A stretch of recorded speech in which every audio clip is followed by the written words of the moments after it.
you ought to be happy where you are working. And I always worry about people who say, you know, I'm going to do this for 10 years. I really don't like it very well. Then I'll do 10 more years of this. I mean, that's a little like saving up sex for your old age. I mean, not a very good idea. When I started Microsoft, I didn't think of it as all that risky. You've always got a job with me, Bill. And the thing that was scary to me wasn't quitting and starting the company. It was when I started hiring my friends and they expected to be paid. Well, I thought I ought to start this off by announcing that Bill and I have a small bet as to who would get the most applause. And I suggested that I bet my house against his, but we settled on a small sum, but evidently it isn't so small to Bill because just before we came out, he gave me this Nebraska Cornhuskers shirt to wear, and he puts on this purple shirt. We're going to answer your questions. Whatever you want to talk about is fine, and we don't want any softballs. And I thought by wearing this Cornhusker shirt that I could guarantee hardballs right in my head. When we went to the game last year, about halfway through the first quarter, Bill said, "What's that big N stand for on those guys of yours?" I said, "Bill," I said, "What the hell?" I said, "It's knowledge." We all agree on that in Nebraska. Well, they've asked us to start out talking with the two of us on one question, but then it's going to be your questions, and we're going to just have you line up behind the microphones, and we'll go back and forth. They did ask that we might start off with talking about sort of what got us here, and it's pretty simple in my case. It's not IQ. I'm sure you'll all be glad to hear that. But everybody in this room has more IQ than they need to do my job. The big thing is rationality. And in other words, you know, I always look at IQ and talent as sort of representing the horsepower of the motor, but then in terms of the output, the efficiency with which the motor works, that depends on rationality, because a lot of people start out with 400 horsepower motors and get 100 horsepower of output, and it's way better to have a 200 horsepower motor and get it all into output. And so why do smart people do things that interfere with really getting the output they're entitled to? And it gets into habits, into character, into temperament, and it really gets into behaving in a rational manner. It's not getting in your own way. As I say, everybody here has the ability absolutely to do anything I do and much beyond. And some of you will, and some of you won't. But it will. The ones that won't, it will be because you get in your own way. It won't because the world doesn't allow you to. It will be because you don't allow yourself to.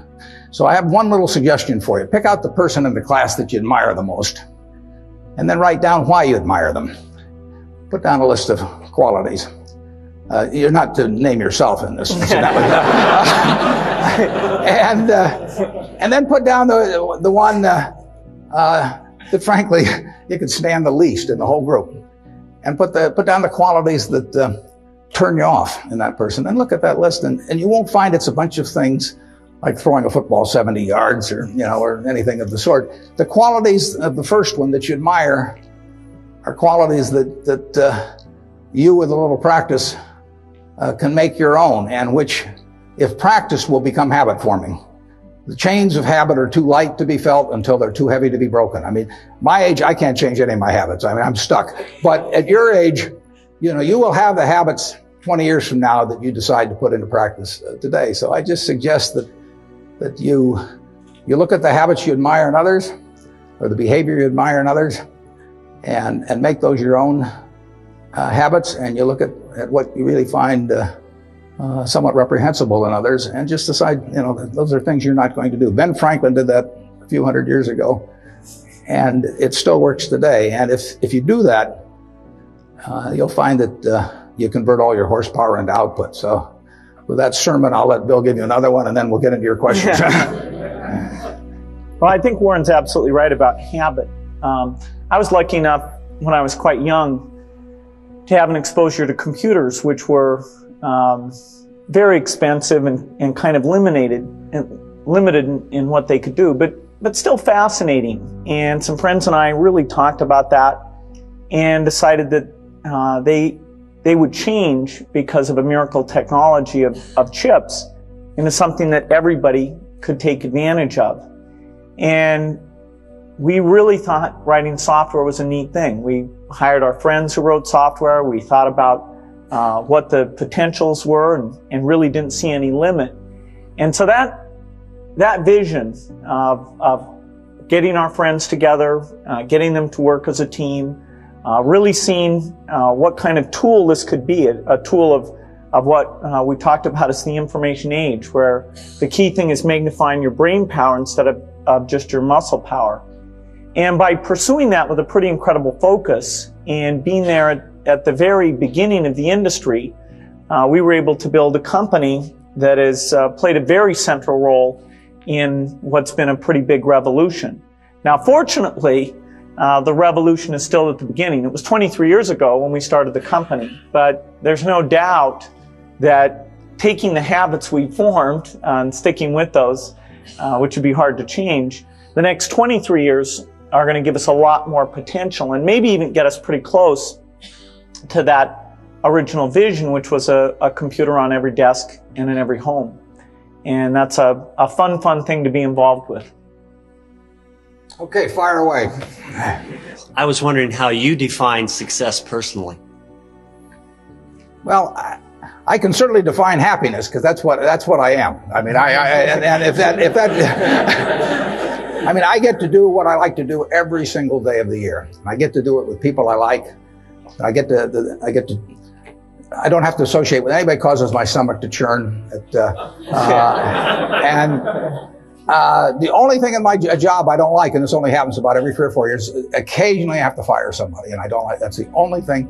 Other than I tap dance to work, and I get down there, and I think I'm supposed to lie on my back and paint the ceiling, or something like Michelangelo. I mean, that's the way I feel, and it doesn't diminish. It's tremendous fun. So, if they say that success is getting what you want and happiness is wanting what you get, well, I don't know which one applies in this case, but I do know that I wouldn't be doing anything else. I mean, I do advise you, when you go out to work, go to work for an organization that you admire, people you admire, because it'll turn you on, and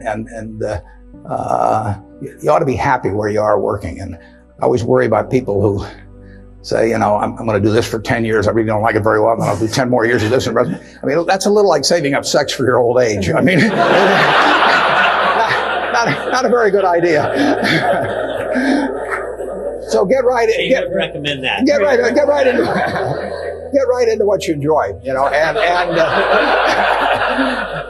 and you'll be successful at it. You really will. I mean, you won't be able to miss. And that's. I don't regard what I do as the most important thing in the world at all, but it's right for me. I mean, I happen to be wired in a certain way that what I do works in this. If I had to do what, Bill does, I mean, that lasts about 10 minutes. And that's true of a lot of things, but luckily I kind of stumbled into the thing that I do best, and that it's worked out well. Bill? Well, I think that the key point there is you've got to enjoy what you do every day. And for me, that's working with very smart people. It's working on new problems. Every time we think, hey, we've had a little bit of success, we're pretty careful not to dwell on it too much, because the bar gets raised. People's expectations of the products, we've always got customer feedback telling us the machines are too complicated, they're not natural enough. And the competition, the breakthroughs, the research make the field I'm in, I think, the most exciting field there is. There's some other good fields. Biotechnology is a good field because it's changing the world of medicine and health. But the computer industry, in particular software, I think is the most exciting, and I think I have the best job in that business. Don't you think Dairy Queen is more important to the country? You can manage Dairy Queen. Yeah. I'll go and buy the dilly bars. Yeah, well, I'm counting on it. We'll raise the price when you come.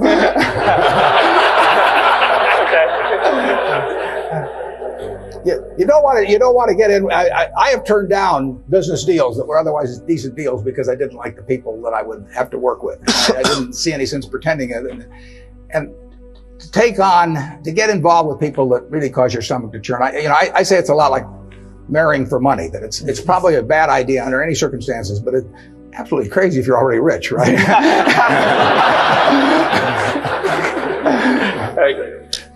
Both of you are innovators in your given industry. I was wondering what your definition of innovation is.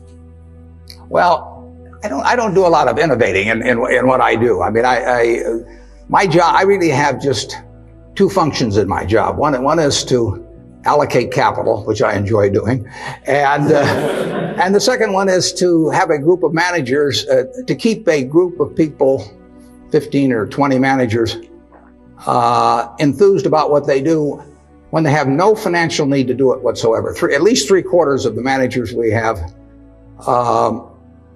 are rich beyond any possible financial need. And therefore my job is to figure out how to cause them to want to jump out of bed at 6 in the morning and work with all of the enthusiasm they did when they were poor and starting.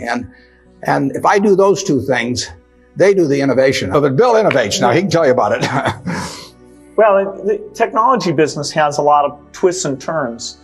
And that's partly why it's such a fun business, is that, no company gets to rest on its laurels. IBM was as dominant or more dominant than any company will ever be in technology. That's just not going to happen again. And they had the smartest people and they had all the customer feedback, and yet they missed a few turns in the road.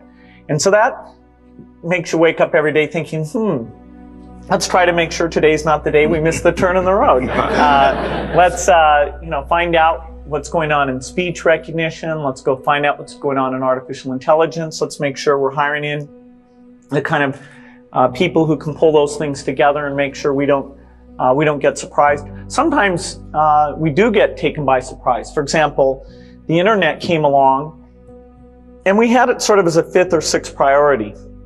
It wasn't like somebody said internet to me and I said, oh, I don't know how to spell that. I said, yeah, I got that on my list. I'm okay.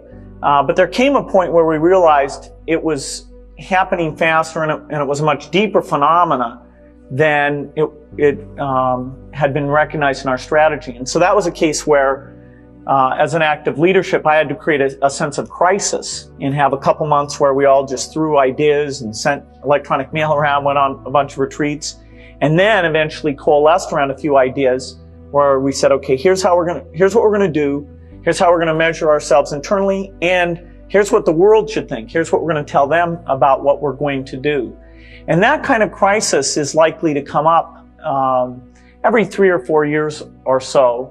Next time it comes up, remember Yogi Berra, Bill. When you reach a fork in the road, take it. Growing up, who were your biggest role models and what kind of a role did they play in your success? I had great parents, both of whom were involved in lots of interesting activities and would come home and talk to us about the world of business or law or politics or the charitable activities they were involved in. And so that made us, myself, my sisters always thought about, well, what are we going to do out there? They had us as avid readers, and so we had pretty broad interests in reading. Scientists were a group that I gravitated to because this notion that just out of their heads they came up with neat ideas, that sort of fascinated me. So quite a bit of the time I thought I'd be a mathematician or a scientist. It was only when I got to Harvard that I started to think of this sort of all-absorbing hobby I'd had, computer stuff, which I just thought, okay, I got to get rid of this, and decided to do something serious. I started to realize, this is pretty serious, and it's actually more interesting and more impactful than going and trying to come up with a new theory in math or anything else. And so I had that dilemma for a couple of years, but eventually decided that computers really was a great thing to be involved with. Yeah, I think you're 100% on the money in focusing. I would, instead of calling them role models, I call them heroes, actually. And I think if you tell me who your heroes are, I can tell you how you're going to turn out to quite an extent by this point in life. And I have been extraordinarily lucky in that none of my heroes ever let me down. I mean, the ones I came up with throughout their lives, I've never felt that been let down in any way with it. Number one was my dad, and had a huge impression on me.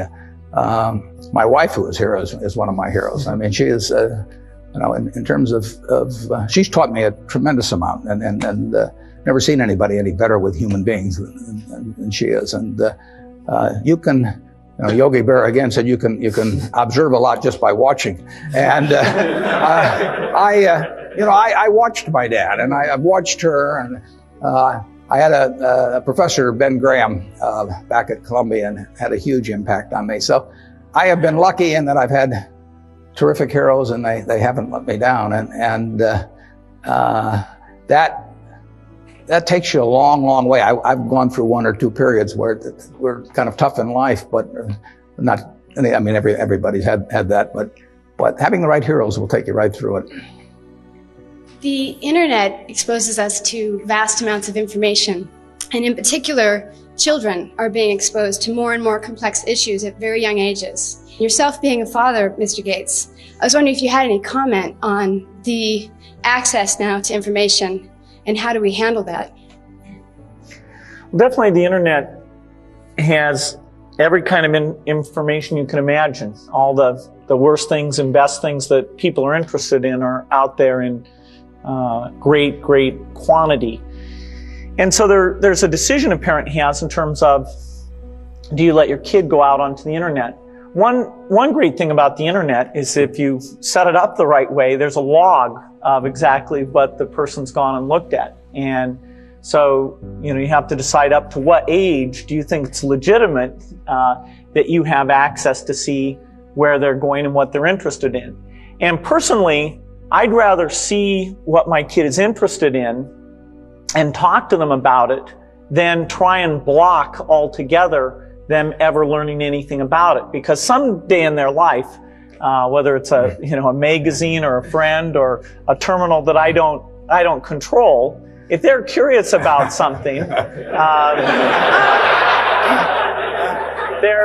they're going to find out about it. And my theory is not that my child will be okay as long as they don't hear about things. You want to have the full experience, and but I think on the whole, the fact that a kid has this tool to be curious about all these topics, that's got to be a fantastic thing.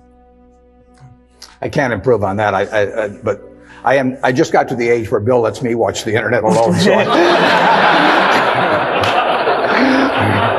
I've been trying. That's good. Sorry, I've been trying to evangelize personal computers to Warren ever since we met, which is over about 7 years ago now, and it was amazing. I talked about stock quotes and spreadsheets and all these things, and in the end, it wasn't my talking at all that got him on. It was the ability to play bridge with his friends. And, now he's incredible. He's an addict. Yeah. Do you feel that technology has made businesses more efficient to the point where you can pay more for them? Well, I'm sure technology has made more efficient, and if I thought otherwise, I'd be afraid to say so with Bill sitting next to me. But a lot of things in business, including maybe much of technology, really has the same effect as if you went to a parade and the band started coming down the street, and all of a sudden you stood up on tiptoe. I mean, in another 30 seconds, everybody would be on tiptoe. It'd be hell on your legs, and you wouldn't be seeing any better. And there is that aspect to business, that there's a self-neutralizing aspect. Now, Bill, tell them how much technology you'll make for them.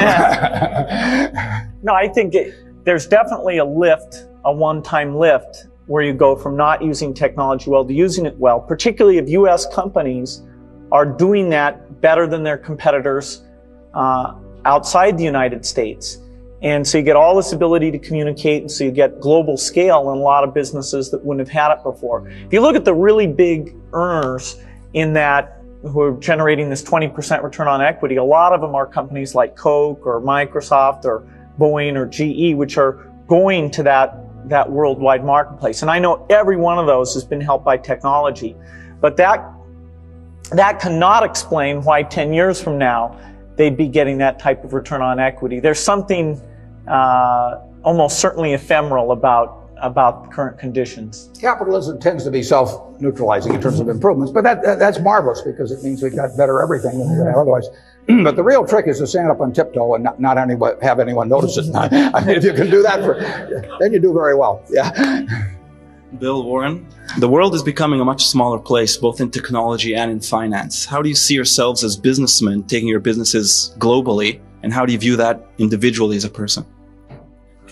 Well, I've got an easier answer, so I'll let Bill think while I get the easy answer. We don't do it directly. I mean, our two largest commitments are Coke and Gillette, and Coke has 80% of their earnings coming from abroad, and it'll be larger in the future.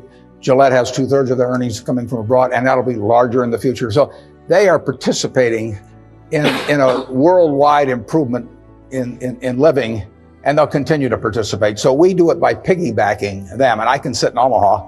Bill has to get out there and do it for Microsoft, and I'll let him tell you how. One great thing about our business is it is global. That what do you need in a spreadsheet? About the same thing in Korea and Egypt as you need in the United States. And the PC standard is a global standard. We have to do some adaptation for the local languages, and that's a fun part of our business, understanding bidirectional languages and the large alphabets that you have in Chinese, Japanese, and Korean. And over the years, we've gotten very, very good at that. In fact, our market share is much higher outside the United States than it is inside the United States because it's relatively hard to set up subsidiaries, understand local conditions, local distribution, and relationships. And so, since most of our competitors are in the U.S. and aren't as good at doing international business, we thrive even better in these other countries. Most of our growth will come from outside the United States. The United States will get to the point where it's largely a replacement market. Most homes and business desktops will have PCs.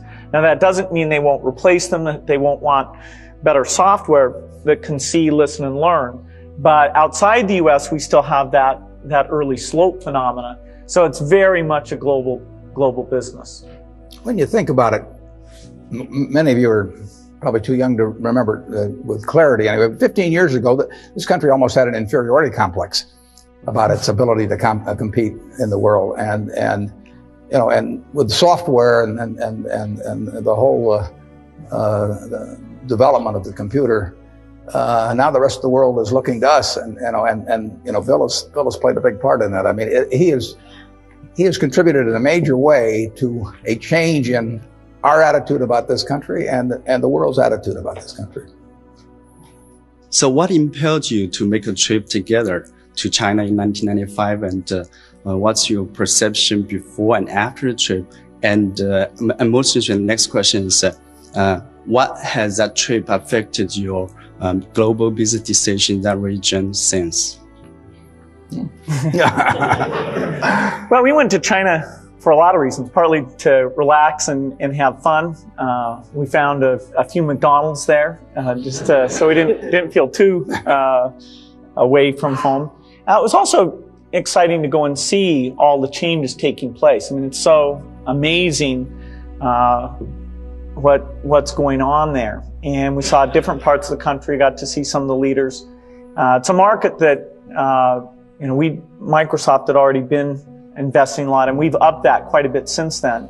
Although about 3 million computers get sold every year in China, people don't pay for the software.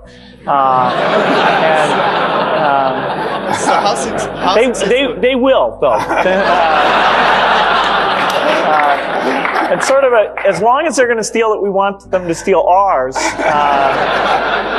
They sort of get addicted, and then we somehow figure out how to collect sometime in the next decade. So, it's a great place to be involved in. And it was a lot of fun, which was, I guess, the key goal. My family was amazed I went. I'd never traveled more than maybe, the outer reaches of the county in Nebraska. And I just went and had a terrific time, and also confirmed my feeling that there were going to be a lot of Coca-Cola sold there in the future.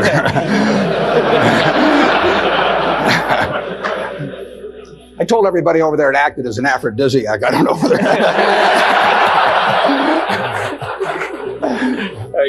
As two of the most successful business people in the country, What role do you see for yourselves in giving back to your respective communities? And how do you use your influence to get others to give back as well? Well, I think we both have quite a similar philosophy on that.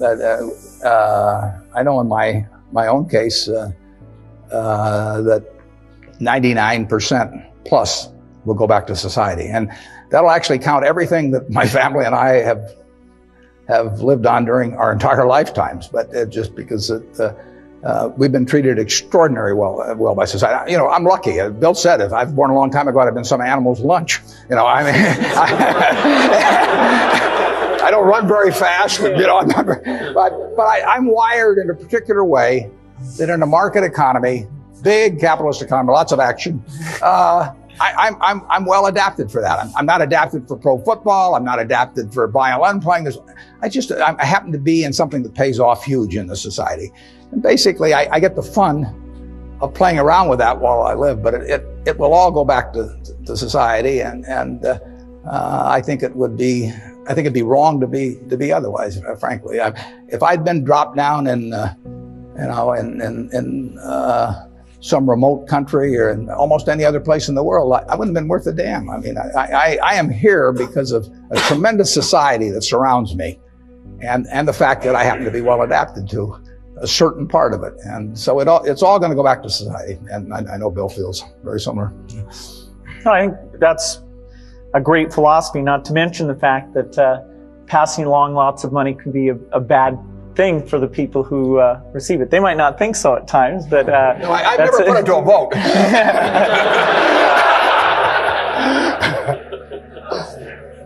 No, I really don't think it's right that frankly, I don't think it's right that the quarterback of the Nebraska football team next year should be the eldest son of the quarterback of 22 years ago. Nor do I think that our Olympic team in 2000 should be chosen as to be from the same family that was on the Olympic team in all the respective sports in 1976. I mean, we believe in the meritocracy when it comes to athletics and all kinds of things. Now, why not have a meritocracy in terms of what you go out into the world with in terms of the productive goods? Let the resources flow to those who use them best. But then I think they ought to give it back to society primarily when they get through. I do not believe in a divine right of the womb. I mean, I do not think that that if you select the right womb, that you're entitled to do nothing the rest of your life. It doesn't make any sense. Hi, there's been a lot of discussion about how the information age is revolutionizing society. And I would like to get your opinion about which countries and industries and companies are best prepared to take advantage of these changes, and what factors would account best for their success? Maybe I'll start with that. If you look at what's happened in personal computers or what's happened in business in general, in terms of how we allocate capital and let labor move around, the United States has emerged in a very strong position. And so the first beneficiary of all this information technology will be the United States. There are a few other areas like Singapore, Hong Kong, the Scandinavian countries, where they're adopting the technology at basically the same rate that we are. There's a few countries that even relative to their level of income are going after the technology because they believe so much in education. In Korea and many parts of China, we see incredible penetration of personal computers, even at very low income levels, because they basically decided it's a tool to help their kids have access to information and to get ahead. The whole world is going to benefit in a big way. You know, there'll be this shift where instead of your income level mainly being derived by what country you're in, it'll be derived by what your education level is. So today, a PhD in India doesn't make nearly as much as a PhD in the United States. Well, as you get the internet allowing services and advice to be transported as efficiently as goods are being transported through shipping and all those things, then you'll get essentially an open market bidding for that engineer in India versus the engineer here in the United States. And that benefits everyone because you're taking better advantage of those resources and people are better off. So the developed countries will get the early benefit from these things. In the long run, the people who are lucky enough to get a good education in developing countries will actually get an absolute, the biggest boost from all these things that go on. I didn't get it at first, but it's huge, and it will change the world, the technological revolution in dramatic ways and quickly. Ironically, our approach to that is just the opposite of Bill's, but that his is the right one for the world. Ours is the right one for me. I look for businesses where I think I can see what they're going to look like in 10 or 15 or 20 years. We don't own any, but if you take Wrigley's chewing gum, I don't think the internet's going to affect how people chew gum. You know, and Bill probably does. I mean, but I don't think it's going to affect the fact that the Coke will be the drink of preference and will gain in per capita consumption around the world. I don't think it'll change whether people shave or how they shave, or the fact that they like a better shaving system, as the Mach 3 is going to be very shortly, I might add. So we are looking for the very predictable, and you won't find the very predictable in what Bill does. You'll find the more exciting things, the things that are going to change society more. And so I have a little different opinion. As a member of society, I applaud what he's doing, and as an investor, I keep a wary eye on it. And that's it's a different approach to investing. Most people think about all as opportunity, and it has been opportunity. Every internet stock has gone crazy here in recent months, but I don't know how to look at one or the other and tell the winners. Yeah, this is an area I agree strongly with Warren on. I think the multiples of technology stocks should be quite a bit lower than the multiples of stocks like Coke and Gillette, because we are subject to complete change in the rules. You know, I know very well that in the next 10 years, if Microsoft's still a leader, there will have been at least three crises that we will have had to really prove our excellence in. I accidentally once, when we were on a panel with the CEO of Coke, I said something like, I couldn't run my business when I get to be 60 because it's such a hard business, not like Coke. And I offended him without meaning to. You won't offend me. I want to be in a business I can run when I'm 100 because I plan to do it. I'm going to retire about 5 years after I die. Maybe. Starting a new company is very risky. How do you determine when is the best opportunity to start a new company, and how can you get people to support you? When I started Microsoft, I didn't think of it as all that risky. I mean, I was so excited about what we were doing. It's true I could have gone bankrupt, but you know, I had a set of skills that were highly employable. And in fact, my parents were still willing to let me go back to Harvard and finish my education if I wanted to. You've always got a job with me, Bill. And the thing that was scary to me wasn't quitting and starting the company. It was when I started hiring my friends and they expected to be paid. And then we had customers who went bankrupt, customers that I counted on to come through. And so then I got this incredibly conservative approach that I wanted to have enough money in the bank to pay a year's worth of payroll, even if we didn't get any payments coming in. And you know, I'm almost true to that the whole time. We have about 10 billion now, which is pretty much enough for the next year. Anyway, you know, if you're going to start a company, it takes so much energy that, you know, it better overcome your feeling of risk. I don't think that you necessarily, if you're going to start a company, should do it at the start of your career. I think there's a lot to be said for working for a company, learning how they do things.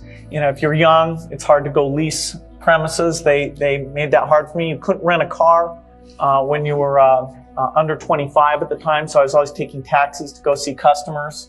People would say, well, we're going to go have a discussion in the bar. Well, I couldn't go to the bar. But you know, that's fun, because I'll tell you, when people are first skeptical and they go, this kid doesn't know anything, then when you show them you've really got a good product and you know something, they actually tend to go overboard and they think, whoa, you know, they know a lot. Let's really do an incredible amount with these people. So our youth, at least in this country, was a huge asset for us once we reached a certain threshold. It is hard. It's hard to hire older people because they'll be a little bit conservative about whether they should come and take the risk. And it took 3 or 4 years before we could go out into the normal sort of employment pool. But those problems that come with starting a firm, you better think of those as part of the pleasure, part of the challenge that is part of the excitement. I was curious what each of you felt was the best business decision you'd made throughout your career. The best what? Business decision. I think just jumping in the pool, basically. I mean, I've always enjoyed what I've done, and a few things have worked out very well. And the nice thing about the investment business is that you don't need very many. But you'll see plenty of times when you get chances to do things that just shout at you. And the thing you have to do is when that happens, you have to take a big swing. I mean, that is no time to be reading a book on the theory of diversification. I mean, that is a time to put very significant. When you find something where you know the business, it's within your circle of competence, you understand it, the price is right, the people are right, then you take your thumb out of your mouth and you barrel in. We were talking at breakfast this morning about of all Warren's investments decisions, which was the worst decision, which it's amazing, and they're tough to find because he's the track record's unbelievable. But I think decided that by some metric, buying the company that his company is named after was probably the worst investment decision. That's true. I mean, we went into a terrible business because it was cheap. And it's what I refer to as the used cigar butt approach to investing. You know, that you see the cigar butt down there, it's soggy, it's terrible. But there is one puff in it and it's free. And that's what Berkshire was when we bought it. I mean, it was selling below working capital. Actually, buying Berkshire Hathaway, buying control of it, was probably the biggest single bad decision that I've made. And then I made all kinds of decisions that have cost us billions of dollars, but they've been mistakes of omission rather than commission. I mean, there were businesses that we knew enough to buy a lot of. I don't worry about not buying Microsoft because I didn't understand that business. I didn't understand Intel, but there were businesses that I did understand. Fannie Mae was one. I mean, I made a decision to buy it and I didn't execute. And we would have made many billions of dollars on something that was within my circle of competence, and I didn't do it. And you don't see that. Conventional accounting doesn't record that. But believe me, it happened. In my case, I'd say my best business decisions really have to do with picking people. Deciding to go into partnership with Paul Allen is probably at the top of the list. And then subsequently hiring a friend, Steve Ballmer. And having somebody who you totally trust, who's totally committed, who shares your vision and yet has a little bit different set of skills, and also acts as a check on you. Some of the ideas you come up with, you run by them because they're going to say, hey, wait a minute, have you thought about this and that? And just, the benefit of sparking off of somebody who's got that kind of brilliance, it's not only made it fun, but it's really led to a lot of success. So picking a partner is crucial. Yeah, and I've had a partner like that, Charlie Munger, for a lot of years, and it does for me exactly what Bill was talking about. Charlie, and so you have to calibrate with Charlie, though, because Charlie says everything I do is dumb, but but if he says it's really dumb, then I know it is. But if he just says it's dumb, I take that as an affirmative vote. Go ahead. If you can change one thing in your life, what would it be and why? My age. I never look back. I just don't worry about anything. I mean, so I consider myself unbelievably lucky. So the idea of saying I could have even been a little luckier if this or that had happened, I could have been a lot better looking, or I could have been a better athlete, or all that stuff. But so what? You play the hand you get. You play it as well as you can, and you're thankful if you're lucky enough.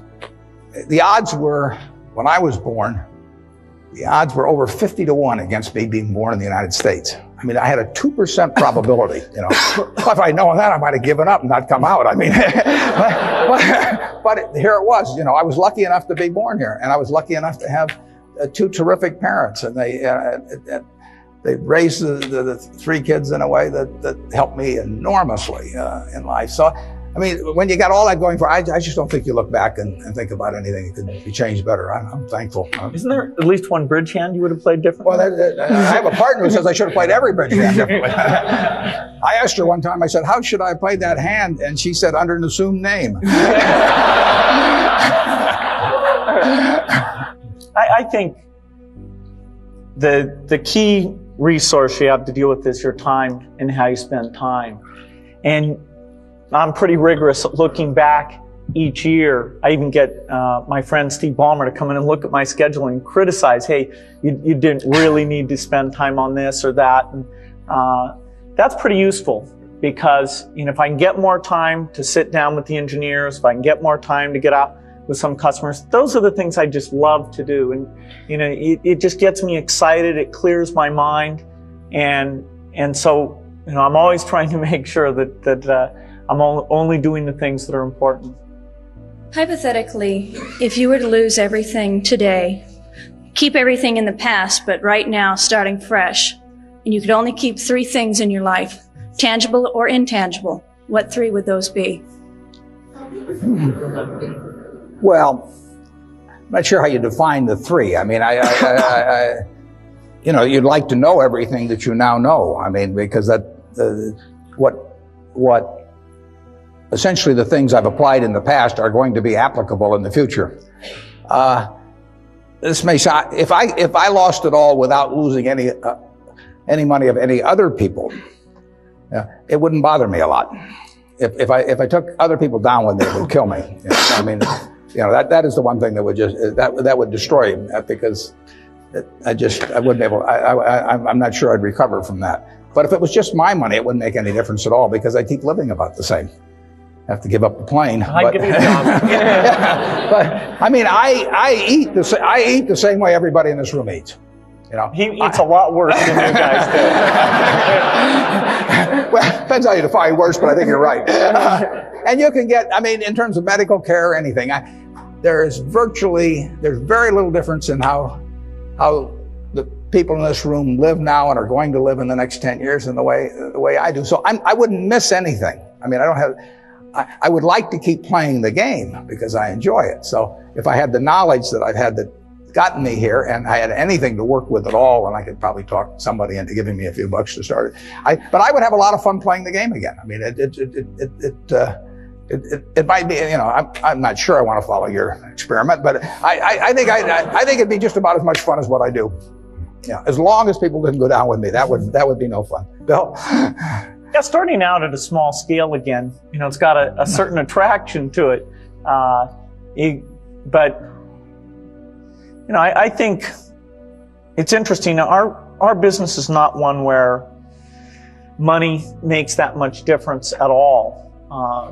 You know, in fact, somebody was saying to me recently that, you know, Microsoft has such a strong position in our business.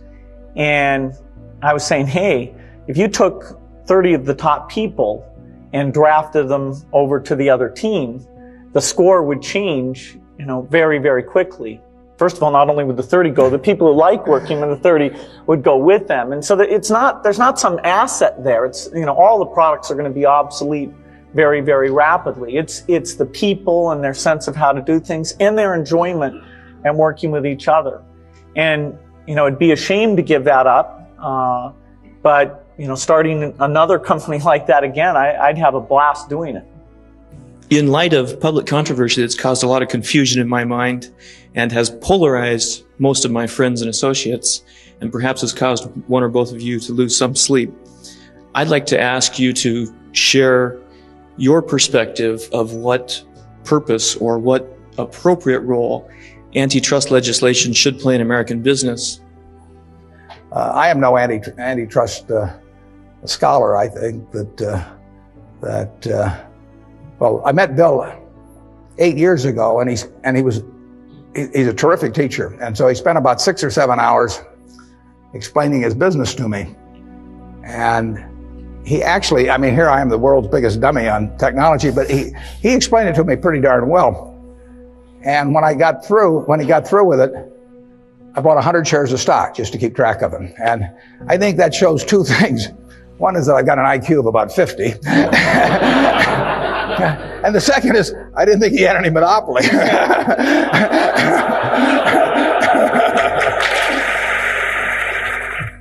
Well, the key goal of competition law is to protect consumers and to make sure that new products get created and that those products are very innovative. And you can look in the economy at different sectors and say, you know, where is that happening very well and where is it not happening as rapidly? No matter how you score it, there's no doubt that one sector of the economy would stand out as absolutely the best, and that's the personal computer industry. And so the price of computing before the PC came along was going down at a certain rate. The PC came along and now it's gone down at an incredible rate. The variety and quality of software has also increased at a phenomenal rate. We're absolutely at the peak of that today. The number of new software companies being started, the number of software jobs, the level of investments, the number going public. I mean, it's way beyond even what it was 3 years ago. It's on a big uptake. And so consumers are doing very, very well. And so it is somewhat of a surprise to find ourselves in an antitrust controversy. And, you know, thank goodness for the judiciary, which is an environment where facts are tested in an appropriate way and people can see, you know, has the competition worked in the way it should? Has it been beneficial to consumers? And there's no doubt in our mind where that's going to come out. It seems to a lot of people that in both your companies, the success is driven by your enthusiasm and your leadership skills.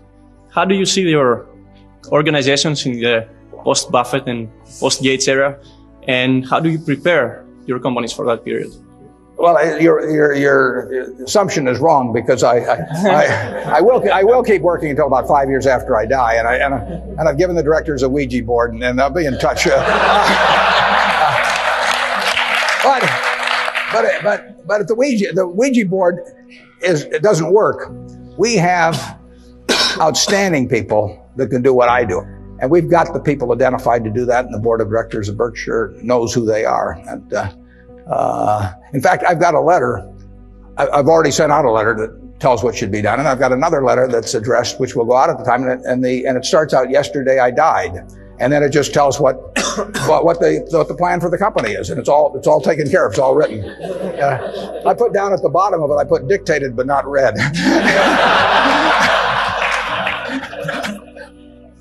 Yeah, my attitude is a lot like Warren's. I want to keep doing what I'm doing for a long, long time.